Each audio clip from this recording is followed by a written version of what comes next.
আমরা আলোচনা করবো এখন কিছু আয়ুর্বেদিক হার্বস নিয়ে। তার মধ্যে খুব কমন আয়ুর্বেদিক হার্বস হচ্ছে যাকে সংস্কৃত ভাষায় কুষ্মাণ্ড, বাংলা ভাষায় বলা হয় চাল কুমড়ো, এবং সায়েন্টিফিক নেম যার হচ্ছে বেনিসকাসা হিসপিডা, ফ্যামিলি কিউকারবিটেসি গোত্রের ফ্যামিলি। এই চাল কুমড়ো আমাদের আয়ুর্বেদে বিভিন্ন রকমভাবে ইউজ করা হয়। চাল কুমড়োর বিভিন্ন ওষুধও আছে, যেমন কুষ্মাণ্ড লেহম, এইগুলো যেমন আছে, যেমন কিছু টোটকা হিসাবেও চাল কুমড়ো ইউজ করা হয়। আজকে আমরা সেই টোটকার কথাগুলো বলবো। চাল কুমড়োর প্রথম ইউজ যে টোটকা হিসেবে করা হচ্ছে রক্তপিত্ত, শরীরের যে কোনো রক্তপিত্ত, মানে শরীরে আপার পোর্শনে যদি ব্লিডিং হয় বা লোয়ার পোর্শন দিয়ে ঊর্ধ্বগ বা অধগ রক্তপিত্ত, যেরকম রক্তপিত্তই হোক, পাকা চাল কুমড়োর রস যদি চিনির সঙ্গে মিশিয়ে খাওয়া হয় তাহলে কিন্তু রক্তপিত্তে খুব ভালো কাজ দেয়।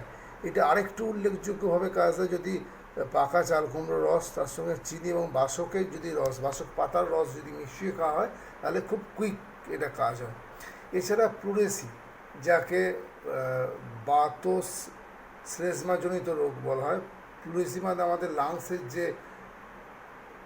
কভারিং আছে, যে প্লুরা, তার যখন রোগ হয় তাকে প্লুরেসি বলা হয়। প্লুরেসি রোগেও চাল কুমড়োর রস যদি চিনি দিয়ে খাওয়া হয় তাতে কিন্তু চেস্টের টেনগুলো কমে। এছাড়া যারা কনস্টিপেশনে ভুগছে, বিভিন্ন রকম ওষুধ খেয়েও কনস্টিপেশনে কোনো কাজ হচ্ছে না, সেই ক্ষেত্রে চাল কুমড়োর রস 3-4 চামচ চাল কুমড়োর রস যদি 1/2 কাপ দুধের সঙ্গে মিশিয়ে খাওয়া হয় তাহলে কিন্তু কনস্টিপেশনে খুব ভালো কাজ দেয়।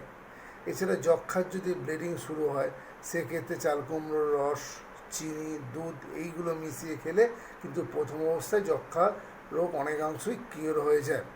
যারা কৃমির সমস্যায় ভুগছেন তাছাড়া তারা চাল কুমড়োর শাঁস, 2 গ্রাম চাল কুমড়োর যে বিচি যে আছে, যে দানা আছে, তার শাঁসকে 2 গ্রাম তাকে যদি জল সহ খাওয়া হয় বেশ 4-5 দিন কন্টিনিউ খেলে কিন্তু কৃমির রোগ থেকে মুক্তি পাওয়া যায়। এছাড়া যাদের পেট ফাঁপা বা পেশাব ভালো করে হচ্ছে না, ইউরিনেশন একটা ব্লকেজ আছে, সেক্ষেত্রে চাল কুমড়োর রস যদি পেটে অ্যাপ্লাই করা হয় 10-15 মিনিটের মধ্যে পেট ফাঁপাও কমে এবং ইউরিনটাও ক্লিয়ার হয়ে যায়।